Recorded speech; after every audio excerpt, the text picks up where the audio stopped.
It's the Guitar Dads!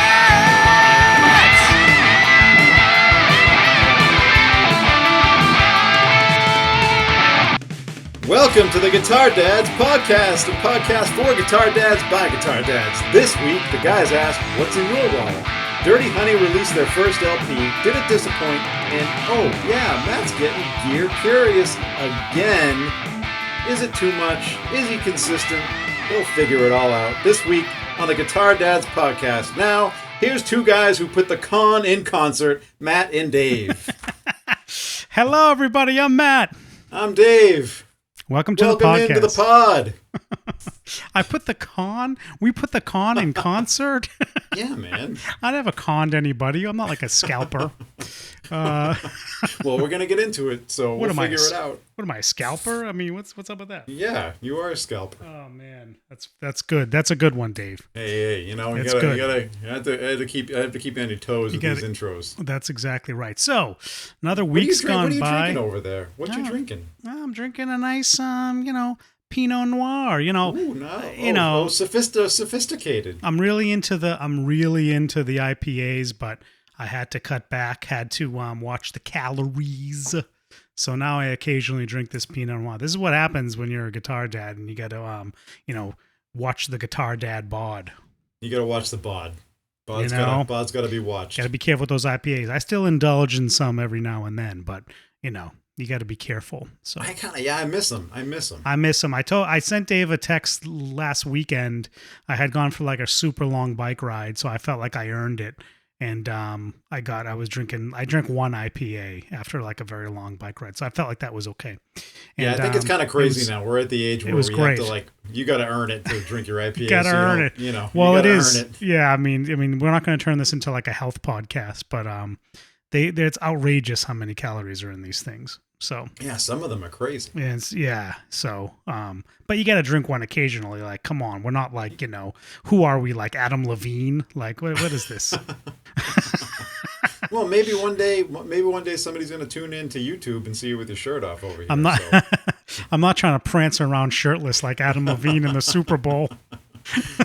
Speaking of YouTube, if you are watching, thank you. We appreciate it. And if you're not watching, check us out on YouTube, Guitar Dads. Do a search. We'll be on there. Click the notification bell. Click the hit the like, all the stuff. You guys know what to do on the socials. We also got Instagram. Check us out, Guitar Dads Pod. Also on Twitter, Guitar Dads Pod.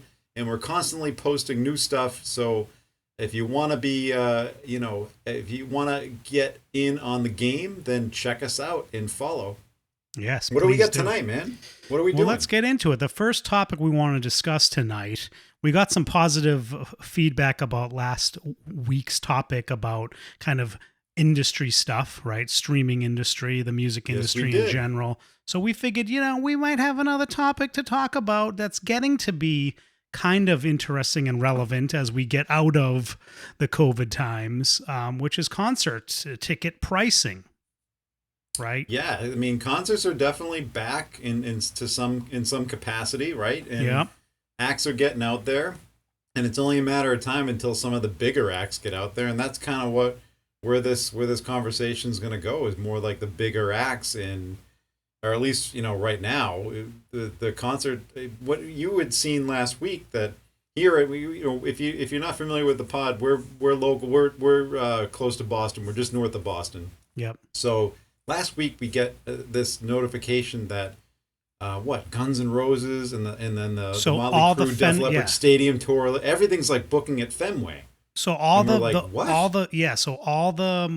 Fenway Park shows, it was kind of announced that they're on for the summer, right? And we're just all like, and this is like starting in July, and it was recently announced here that that the restrictions aren't even going to be completely lifted in Massachusetts until August. So it's like, well, how are these concerts in July going to happen if the restrictions are still in place and they can't pack a stadium and they have to be at 25% or whatever our restriction is now? So it's all very curious curious. What's exactly going to happen? At the same time, exciting because shows might be coming, right? Yeah, exactly. And we're seeing like across the country, things are opening up.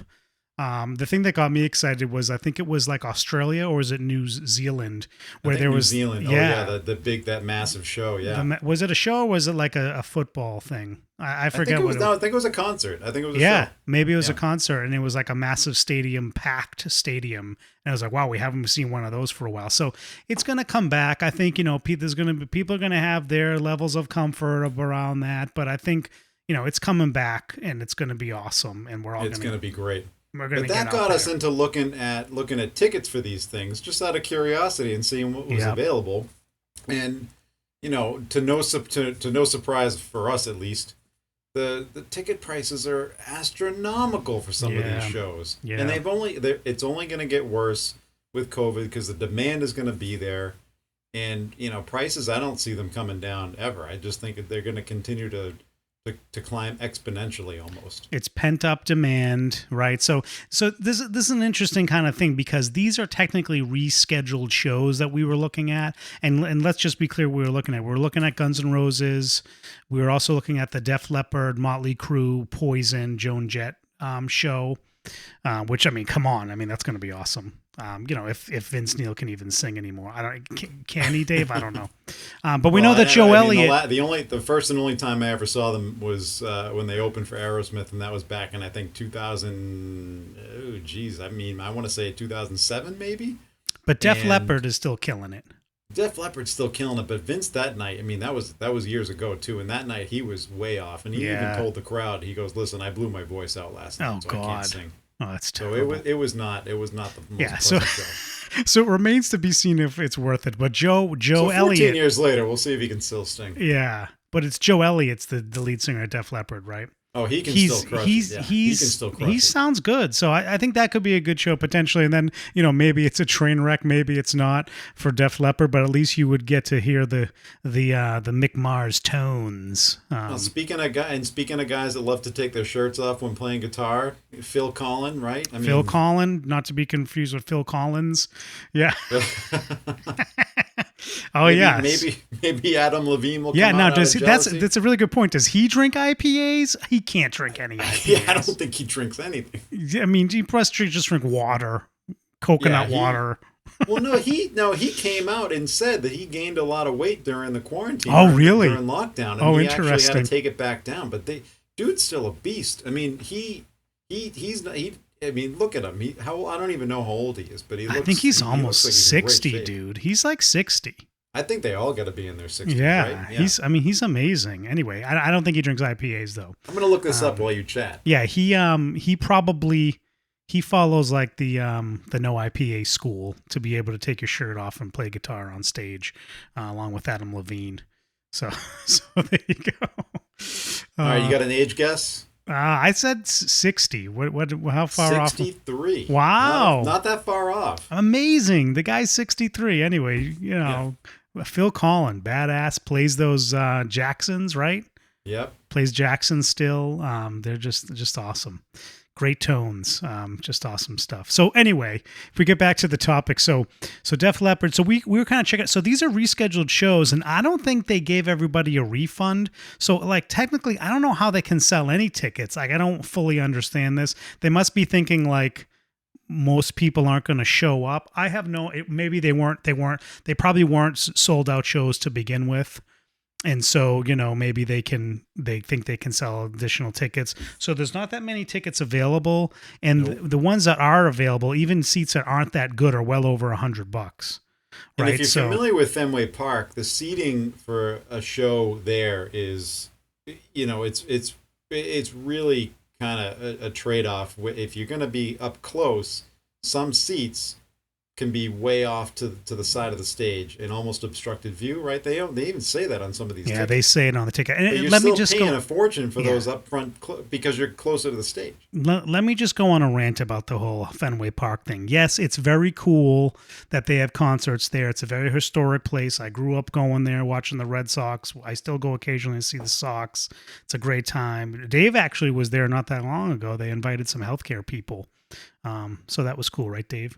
Yeah, I mean the places. I love the place for a Red Sox game. For a concert, it's really it has to be an act I really want to see. So I just don't think it works for concerts, and I think like the cool thing about it's like it's a party atmosphere. It's really cool. It's Fenway Park, so there's that. But in order to like actually see the show, it's not the best place. And a lot of people probably listening to this, especially people that are local, and they're like, "What are you talking about? Like, it's awesome." Like, I disagree. I'd much rather see a show at Great Woods, whatever it's called now, which is like a shed, like a pavilion kind of shed place, or even Gillette Stadium. I'd much rather see a show there. I don't know. I'd argue with you on Gillette. I mean, unless you're gonna sit on at field level, and close to the stage. Well, that's what I would say. If it's GA or something like that. But I would not go to a show at Gillette and sit in that second level. Maybe I'd sit in the first level, but the sound there is just I wouldn't sit. I wouldn't sit in the second level at pretty much any concert. But that's just me being a total snob. So. Well, so I mean that brings me to the point though. Of this whole discussion is like if you're going to be paying $250 minimum for some of these shows, you should be a snob. You want to hear a good show. I don't want to just go see Guns N' Roses just to see Guns N' Roses. I mean, I do want to go. See them, but I don't know if I want to drop $250 to hear a terrible show. No, I'm not going to enjoy it. No, I think that's so true, and I think this is kind of like you're kind of hearing. I guess you're kind of hearing like the old cranky guitar dads that are coming out of us, because I think when you're young and you're like in your 20s, it's like it's a party atmosphere. You're going to have a few drinks or partake in, some substances, and you're like, you don't really care. You're with your friends. Like, the music is there. It's a party atmosphere. It's a great time. Like, the older I've gotten and getting more into the music and wanting to actually see what's going on stage and be like immersed in it. You know what I mean? And and this is the other thing. If you haven't been to a big show and sat really close, and I've been lucky enough to get some like general admission tickets at Guns N' Roses and U2, and to be that close and a stadium show is an unbelievable experience, and it kind of completely spoils you. So that's the problem is like once you get a taste of that, it's like, well, why am I going to pay a lot to like look at like from my perspective like ants on a stage and then I have to look at a jumbotron? Like I get it, like there is a party kind of atmosphere. So unless you're going with like a great group of people and you're going to have just the greatest time, like I said, partaking in various substances. Well, let's face it. Then what's the point? With you, so it's not going to be that fun. Well, that's true. Well, like no offense, but like going with like one or two friends is much kind of a different atmosphere than going with a group of people. Oh, right. It's a totally different atmosphere like, with two people. So I get like maybe with a group of people, it's back in the day where I think everybody probably in their local area has like what I'm calling like the shed. There's like a pavilion, and then there's like a lawn in back, and you can get like the cheap lawn seats. Right, but the sound there is the sounds in most of these. That's right, and the lawn seats at this place were always good. But that was like the place where you would go if we're going to go with a handful of people and kind of party it up. Then the lawn's fine. Like whatever. We're not really. And let's be honest, those shows we went to, Dave, we didn't really pay that much attention to the concerts. No, exactly. It was more about the party. Go back in a little, Matt and Dave history here. There have been several shows there where bands have, they've had second stages up on the lawn. Yeah, right? Aerosmith did that. That was cool. Yeah, that was cool. So that's kind of cool when you see a show like that. But I mean, I guess who do you think is getting priced out of this? Like I feel like the average music fan, really average music fan. I mean, certain bands that you absolutely love, like a Guns N' Roses. Aerosmith for me. Yeah. I could justify paying that kind of money because maybe this is the last time I'll ever see him. Well, the average music fan, people are getting priced out of these shows. Yeah, I mean, but I don't know though. I mean, because like, this is the thing, Dave. Like, we go to these shows that have mainly older crowds, but people like Taylor Swift, Justin Bieber, all these pop people, Ed Sheeran even is a poppy guy. Like these kids, they find ways to go. So this is kind of brings me to this kids. This kind of, well, it's true. They're kids. It brings me to the point of the demand is there, right? The demand for concerts, like the kids will go. Ed Sheeran a couple years ago came to Gillette Stadium and sold out like 2 or 3 shows. Like that's unbelievable. The guy's like a solo act, and he's selling out like 2-3 shows at Gillette, and it's all kids that are going to see him, right? And their parents are taking them, right? So the parents have the money to do it, right? Yes, I'm sure there's certain populations of people that are completely priced out of this, and it's like, no, I can't afford to pay, $300-400 to take you and a couple of your friends to see Ed Sheeran, right? But like my sister-in-law who has teenagers, she took her girls to see Ed Sheeran, and they loved it. And she bought she couldn't afford like super expensive seats for all 3 of them. So, she got like just like decent seats that were up in like the rafters, but they still had a great time because it was like a big experience for them. That's definitely a cool experience for somebody like that. But if you're somebody now if you're a little bit older, or if you want to go as a family to some of these shows, and you want to get great seats. I mean, you're talking like now we're looking at Guns N' Roses, right? $250 minimum. Yeah, 200 to $250 plus fees. Now you're talking almost $1,200 for concert tickets for a family of 4. That's insane. It's not that families go to that families go to Guns N' Roses, but if they did, it'd be expensive. But no, I think this is what it comes down to, right? Like it's what we were talking about last week. The just to reiterate, the industry's changed. And artists have realized increasingly that they're leaving money on the table if they don't charge what they can reasonably get. And like I said last week, they're even leaving more on the table because the scalping industry exists and can sell tickets for even higher. So what I didn't go into last week, though, is there's an interesting kind of game that the popular artists all have to play with ticket prices. They have to charge enough so they don't feel like they're leaving a ton on the table because the demand is there, right? But they don't want to charge an absorbent amount like the scalpers can get and end up, having bad, I don't know what we want to say, bad publicity, right? Like just exactly. Being seen as gouging their fans and taking advantage of their fans. So there's a fine line that they have to walk where it's, okay, I know people are willing to pay $300 for one of my tickets, but that's outrageous. So I can't charge $300 for like seats that aren't that great. So I'll charge $150, right? But that's kind of what I'm saying. Like, don't you think like the app? So when I say average fan, let me define that a little bit. I mean, so let's throw another band. Let's throw a name a band that we love, right? Think about like Def Leppard. Leppard. Let's use this tour, right? So you're a Def Leppard fan. You growing up liking that music, Motley Crue, and you're like, oh, this would be a cool show to go to. But you're not like one of us who we're obsessed with this kind of music and we love it, right? Yeah. You're gonna look at these tickets and you're gonna say, I don't know if that's worth it to me.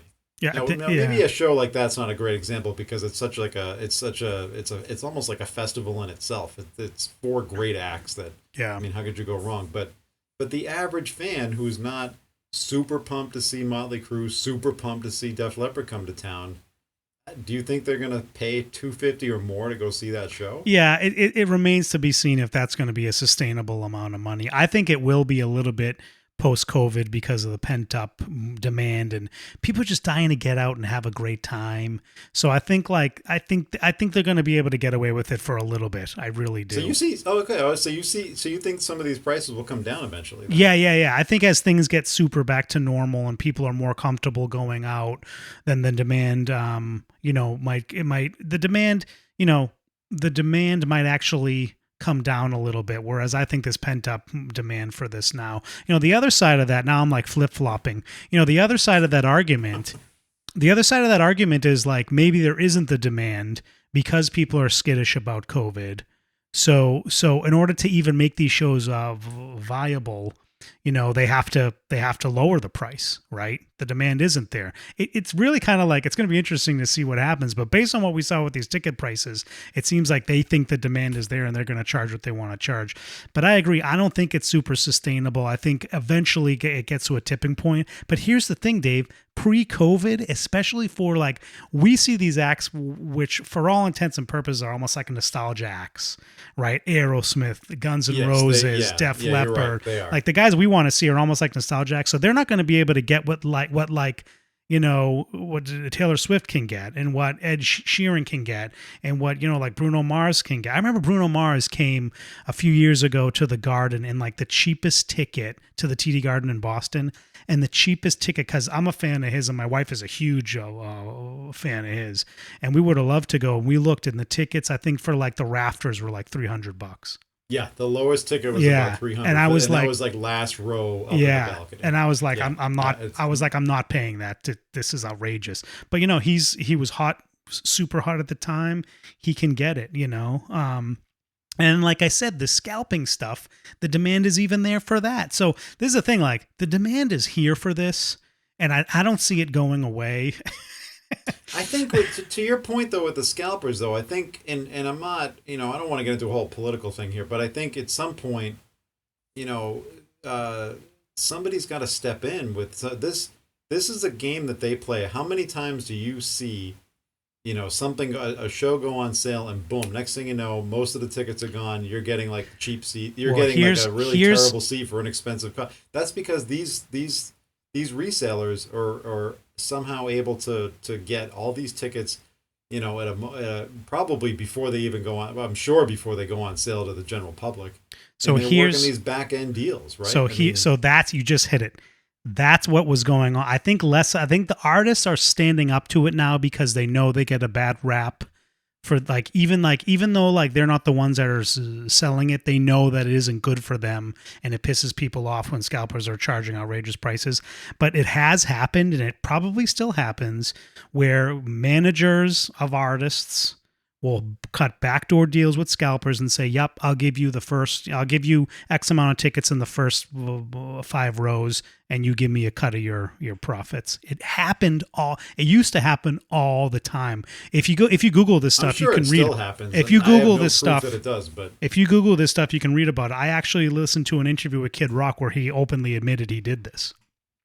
Right. Wow. And then he kind of said, and then after a while, he said, like, this is BS. I'm done. And he stopped doing it. I guess the bigger question though is, do companies like Live Nation have these back end deals, these backdoor deals going on? They probably do as well. Exactly. They probably do as well. But here's the thing. That's also part of the reason why you've seen all the pop-ups of the VIP tickets, the different tiers of tickets, like meet and greet, VIP, backstage. It's the artist's way to say, yeah, I can charge $1,000 a ticket too, but I'm going to give you all this extra stuff, right? So like, don't pay a scalper, pay me, but I'll give you all this extra stuff. And so that's their way of combating the scalpers, is these kind of perk things. Like if you look at the Guns N' Roses show, it's like there's a million tiers. It's like you can pay up to like $5,000 and do a meet and greet and be backstage and have catered free drinks, and it's outrageous. But that's their way of saying, like, I'm going to do it on my own, but I'm going to do it so it feels like a value to the people that can afford it. Even people that can afford that stuff, they're like, why should I pay $5,000 to a scalper? Like what that's not worth it to me, even though I'm rich, Yeah. And this is just like more of like a personal thing for me. Like that really bothers me that, somebody who just has money that just wants to pay for that experience, who's not like a super fan of Guns N' Roses like we are, gets to take advantage of that, and we can't. Yeah, well, save your money, Dave. It's called capitalism, man. I know it is. I know. It still bothers me. Save you, but it is an interesting point, because around that time is when you started to see all these things pop up, and it also is a way that they can squeeze as much as they can, because they know they're not getting from the album sales like they did back in the day, right? So there's that as well. So the bottom line on this is, I feel like people are just not going to stop this. I think this is going to be, as it comes back from COVID, the demand's going to come back strong. A lot of economists and other people are saying, like, it's going to be the roaring 20s post-COVID. It is. It is. So, I mean, they've already seen it, right? It's certainly going to hit it's going to certainly hit the concert market for sure. Yeah, like the domestic travel, as just one example, has gone way up. Right, there's I think it doubled over the last couple of months as people got vaccinated. You guys can fact check me, but domestic travel in the U.S. has gone way up, and I think as people get vaccinated and just get more comfortable in general, they're gonna want to do these things, and they're gonna pay. They are gonna pay. Yes, there's nose. And let's not forget, there's a lot of people that lost their jobs and had problems, and and it's tough for those people. But there's a lot of people that did not, and like saved up all their cash all this time because they haven't been doing anything, they haven't been traveling, they haven't been going out to eat. They got all this money to just burn, and they're gonna burn it. It's gonna happen. Then let me wrap this up with a question I'll pose to you. So, what is your cutoff? Right, like what's your ticket price that you would pay, and then depends on the band. So I'm gonna give you a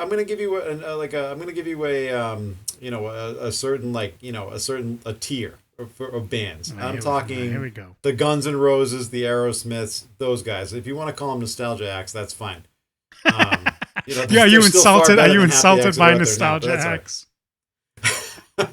But okay, so that tier of act that I know you love, that I know that you pay a pretty hefty sum for. What's your cutoff for that level? Oh, geez. Well, it depends on a lot of things, right? Like it depends, what your personal situation is with finances. Here we go. It depends. It depends on a lot of things, but to me, I think once you get over that 500 mark, you start to question it.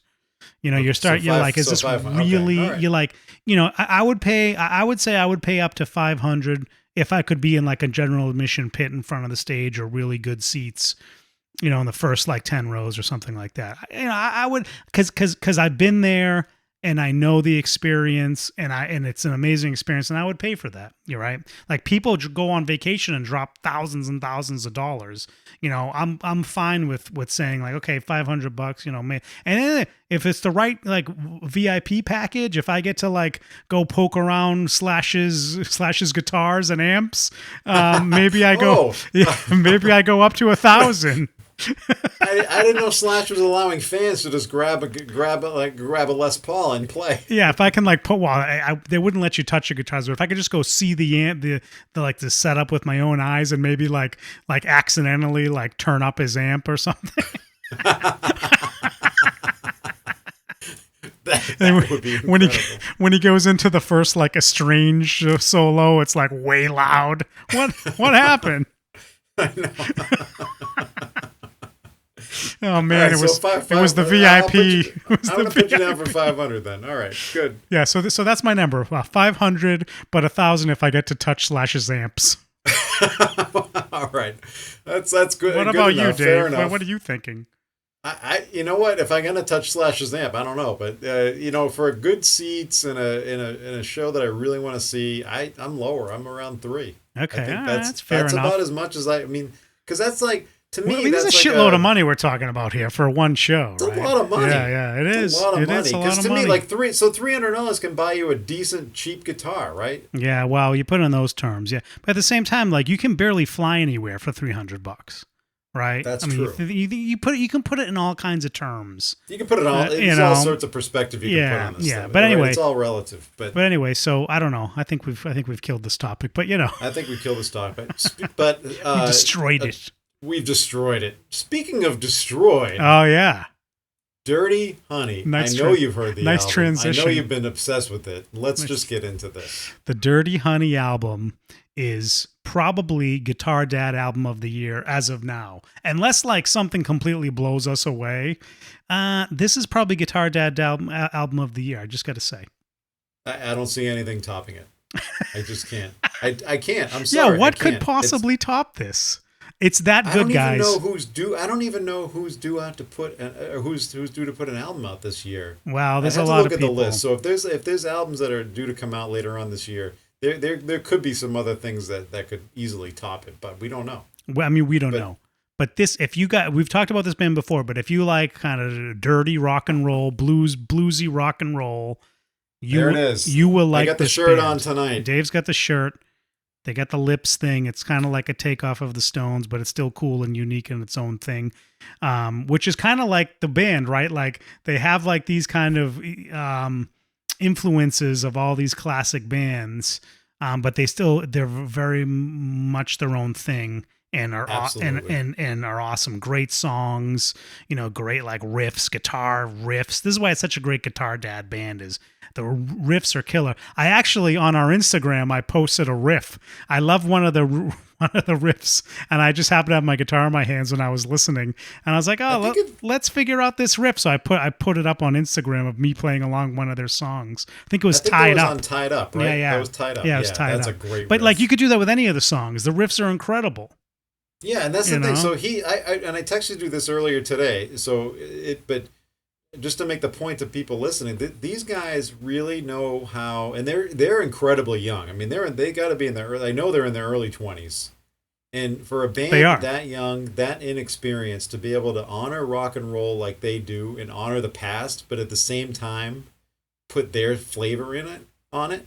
It's just incredible what they're able to do. If you listen to this album, it just the influences that you hear from the phrasing that he uses is so like Angus and Slash. Yes, and even and there's even some like Tom Morello in there too. There's one song that's very Audio Tom Slave, Morello, right? Yeah, it's very Rage, Audio Slave, yeah, right? It's there's one song in particular it sounds extremely like Cochise from Audio Slave. It totally it's does, not exactly the same, but that total feel. But he even has some of those like Morello-ish riffs in other tunes too. And if you listen really closely, and it just he's got such a feel, and this it's guy true. John Notto, he's an incrable guitarist. I really enjoy that. I really enjoy him. Check out this band, guys. Check out this album. This is what you do. You put it. You go in your car. It doesn't even matter. Like, if you don't have to commute because of COVID, like, just get in your car anyway, right? Yeah, half the people listening are like, car? What's a car? Even if you don't have to commute, like, get in your car and turn this up and drive, like, this is a short album. It goes back to, like, the short album days of Zeppelin and even AC/DC. It's only 8 songs. It's like a half hour long. So just go for like a half hour drive and just completely, like, melt your face off with this album. That was the one disappointment of this thing for me. It was so short. Your face didn't melt. I wanted more. They left me wanting more. Yeah, they do. They definitely leave you wanting more. So I mean, this is great. I mean, this guy. So Dave was talking about the guitar player. Awesome. He plays Les Pauls and Marshalls. So it's that tone, and then the singer. The singer is easily one of the best rock singers out there right now. He's up there with the guy from Rival Sons, right? From Jay Hastings of Rival Sons. He's up there with Miles Kennedy. Like, he is incredible. This kid just wails, and he's got that kind of higher pitch, kind of Plantish voice, but not like the Greta Van Fleet kid that's really trying to emulate Plant a lot. It's still his own thing. Just go check it out. We can talk about this all night, but it's totally, yeah, you're right. But just know it is his own thing. You hear Plant in him so much when he hits some of these notes, and the way he delivers it. But it is his own thing, and he's not ripping it off. And he is. And I do think about Greta Van Fleet, and as much as I want to like them. Yeah, we've talked about like this. It's such a ripoff. It does. And we have talked about this. Yeah, I don't know what it is about it, but he loves to do like these like high kind of screeching slides like Plant used to do. Like, it's just awesome. Just listen to it. Go listen to it. And if you don't like it, then that's your opinion. But you can't really be a guitar dad and not be into this. Yeah, that's great. And it really, I know you're not of this belief, but I used to be, and I'm not anymore, but I used to think rock was kind of dying out, and it is back. And it is back with a vengeance. Oh, dude. There's so many great bands, so many great rock bands out there right now. And we don't even have all of them. I think maybe next time, Dave, we'll do a rundown. I mean, I'm calling out the topic for next. I think we need to do like a rundown of the best, current rock bands right now. We'll do that for you guys, because I'm sure that not everybody listening to this knows all the bands that we're going to talk about. So, but this is definitely one of them. So maybe we'll leave them off because we devoted this part of the podcast to them, and we'll just say besides Dirty Dirty Honey, here's some other bands that you can listen to that kick ass. Right, yeah. So definitely. So yeah, Dave. I mean, definitely, this is in the running, and we will at the end of the year in December. We will do a top 10 Guitar Dads albums of 2021. Top 10, top 5, top 3. Top 3. We don't want to do that much work. We don't want to do that much work. I think we could narrow it down. I think we can do 10. Yeah, we can probably do 10. Yeah, we might be able to do 10. We'll see. You want to do 10? Yeah, we can do 10. We'll do 10. We can break that down. That works fine. So it's not going to be too hard to argue over those, right? No, I won't. But that'll be part of the fun, is we'll argue over some of them, and we can have some special guests on that will help us out as well, to kind of argue about albums. So that'll be fun. Anyway, so what do you think? I think, let's move on to the gear portion of the podcast, which we can do fairly quickly before we get out of here. So a couple of things. So one thing today that just kind of hit the presses that I'm a little bit excited about, but then at the same time not that excited, is Friedman. So I think a lot of you know Friedman amplification, which just makes some of the most killer amps and pedals out there now. They also make really high-end guitars as well. So like kind of insanely high-end guitars that look awesome. But anyway, that's beside the point. They're really known for, so Dave Friedman, if you don't know about this amp company, go check them out. They're incredible. They make incredible amps. So they came out with this new thing, which is really a diversion for them, because really what they've specialized in is kind of high-end amps, high-end all-tube amps. And then they had their pedals as well. But now what they're doing is they came out with the BE, I think call it the BE, is it Mini? The BE Mini. I think it's the BE Mini. The BE Mini, which is a solid state. It's essentially like a practice amp, but it's 30-watt solid state, which actually is loud enough to get up over drums if you want to get over. And if you don't think a small amp like that can be loud, go check out the Orange Micro Dark. The Orange Micro Dark, I had one for a short time because... Yeah, I was going to say, you have one of those. Yeah, I had one for a short time because I thought like, oh, maybe it's like a low-powered amp and it's solid state. I can get it down... That thing was loud. Like I can get it down really low for like the bedroom, right? And like to practice and not like wake up my family. I couldn't get the thing low enough. This is a different podcast now. I couldn't get the thing low enough. It was too loud. Yeah, it was insane. So this is a similar thing as that, right? So again, like we saw, like what was that thing we talked about a few weeks back? The Howlitzer. Yeah, right? The Howlet. That was the EHX. Yeah, the Howlitzer. Yeah. The Howlitzer. Yeah. So these are like these real, and this is not a pedal board thing. It's actually it's a mini amp, right? It's like kind of like a shoebox size, if not even smaller than that, is what it looks like. And it's basically like the BE. And for those of you that don't know, the BE is their big kind of flagship amp. And they also make a BEOD overdrive pedal, which is still to this day one of my favorite overdrive pedals. Oh, that's a great overdrive pedal. I would even call it's not really an overdrive; it's a distortion, right? It's not really overdrive; it's more distortion. Now, is this Friedman? Do you think this is Friedman's answer to but is this similar to who just? I think it was this past year. They released like 3 different versions of these mini amps. Who was it? Joyo? No, not Joyo. I can't remember now. Oh. See, I shouldn't bring these things up unless I know. Huh. Yeah, I vaguely... I think the Andertons guys did a whole thing on them, all 3 of them. I thought it was 3 of them. I thought it was Joyo. You sent me something about them. Oh, I did? I can't remember the company. Yeah, who was it? Oh, I don't know. We'll have to check back next week. Vox has been making things like this for a while too, but I think like it's only $300, right? So it's $300. It's all solid state. So and the thing is, it looks. This is the thing that I think is the coolest thing about the whole thing, is it looks like a little mini Friedman amp, which are like high end amps, right? Really nice Tolex. It looks great. So like this is a cool thing. If you don't, maybe this is like your first amp and you're like a beginner, this would be great for that, right? The thing, so, and I'm sure I've heard a little bit of demos on the YouTube. It sounds good. Like it sounds like the BEOD. It's that circuit. And it's essentially that through this little solid state power amps section, which sounds good. And then that's a cool thing for $300 to have this all-in-one thing. To your point, Dave, you still need a cab, so that's an extra expense. But still, like you can get a cheap enough cab. You get a cheap cab. You get one of those Harley Benton cabs for like $200. So for like $500, you got a really cool amp and head and cab. And you can just have a great time with this thing and rock out. So, did you find what you were looking for, Dave? Yeah, it's Hughes and Kettner. Oh, the Hughes and Kettner little ones. Yeah, so all these... Yeah, like the Spirit of Rock, they're like the little 25 watts. I think it's a cool way for Friedman to kind of capture that part of the market, like people looking for home rigs, cheap stuff that will sound great and, and won't be... won't be like a tube thing that's going to be incredibly loud. If I know Friedman, they're really good at the master volume. So I'm sure this thing is going to sound great at low volumes as well. So that's another plus, is it could be a good like bedroom practice amp. But did you say it was 30? It's 30 watts.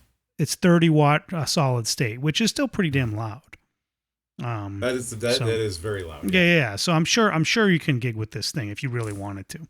But where I wanted to go with this, and then we'll wrap this up because we don't have to dwell on it too long.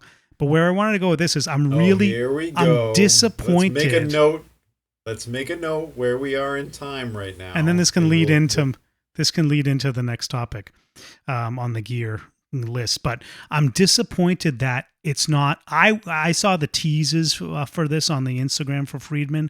I really thought it was going to be like a smaller version of their BE 100 amps. So there's a BE 50 and then there's a BE 100. And I thought this would be like a 20 or 30 watt all tube of a version of the BE.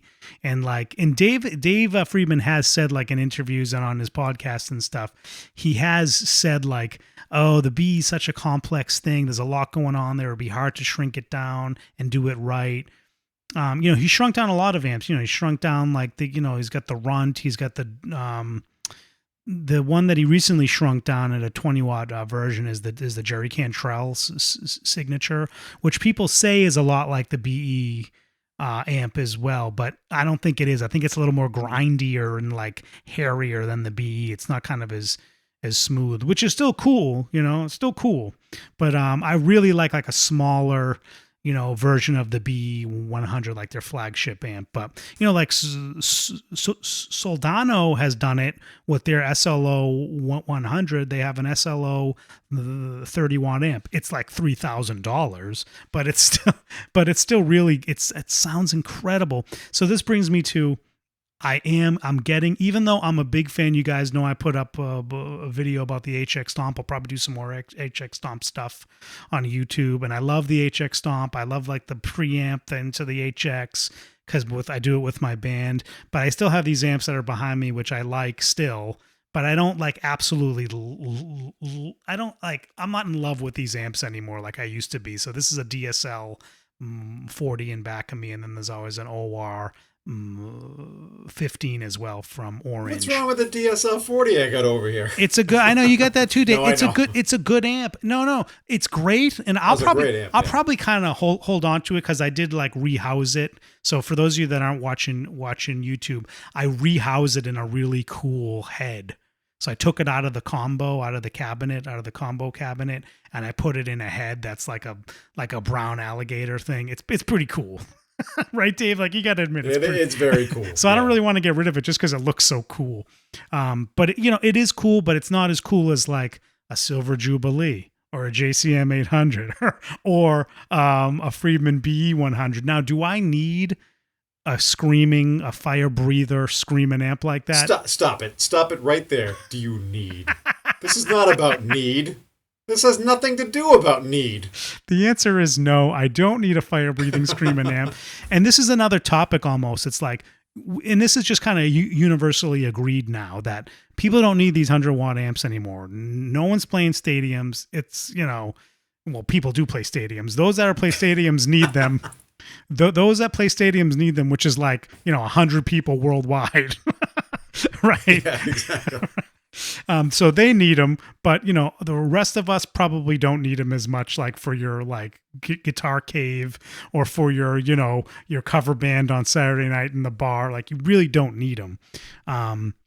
And I don't see you pulling in a 100-watt amp to like some of the clubs that you're. Yeah, but at the same time, there's also something to be said for it's nice to have the headroom, and I do think the tone of a 100-watt amp is different from a lower wattage amp because of that headroom that's there. I do believe in that. So even if you don't turn it up all the way, but at the same time, I also believe that it's got to be louder to really get that sweet spot of it, right? So there's that as well, right? So So there's that. So that's why I'm thinking like maybe I'm getting curious about the Marshall, like the 20 watt version of the Marshalls, specifically the Silver Jubilee or the JCM 800, the 20 watt things out there that Marshall has. So you're out there coming now. back home to tubes. Yeah, I might like be back into the tubes, and just because like I do spend a lot of time down here and it is a little more soundproof, so I can kind of turn up amps a little bit. So I might try to do some swapping out of amps and check that out at some. I don't know when, if I'm going to do it anytime soon, because I probably do have to get rid of the orange in order to finance it. But we'll see how it goes. But anyway, stay tuned for that. That's going to be an exciting thing that I'm probably going to go down that path in the next like 6 months or so. So. Yeah, so stay tuned for that. That's going to be really cool. I'm sure we'll definitely do some content with that, some YouTube content. So look out for that on YouTube. Yeah. Guitar Dads, find us. Yeah. Like us, subscribe, hit the like button, the notification bell, all that stuff. You know how it goes. And send us comments and questions. If you want to hear about different topics. If you think we have an opinion you want to hear, I don't know why you would think that, but if you feel like you want to comment on our opinions, if you feel like, if you don't agree with us, like, let's hear it. Like I have talked to some people that have listened to the podcast that are kind of friends of mine who are like, you know what? I didn't like what you said about Bruce Springsteen. And I loved it. We had a conversation about it. It was really good. So so we want to hear the comments. We want to hear whether you guys like what we're talking about, whether you agree with us, whether you disagree. It's open discussion. It's music. It's fun, and we should be talking about like different things. We'll get different topics out there as we roll along in these pods and out on YouTube. But a lot of this can be driven by you, the listener, you, the viewer. So we want to know what you guys think. And Bruce, he shouldn't have been driving drunk. Come on, Bruce. No. I'm just kidding. He can do whatever the hell he wants. As long as he doesn't hurt anybody. As long as he doesn't hurt anybody. Anyway, okay, well, that's the Guitar Dads podcast. We'll see you next week. Catch you guys on the flip.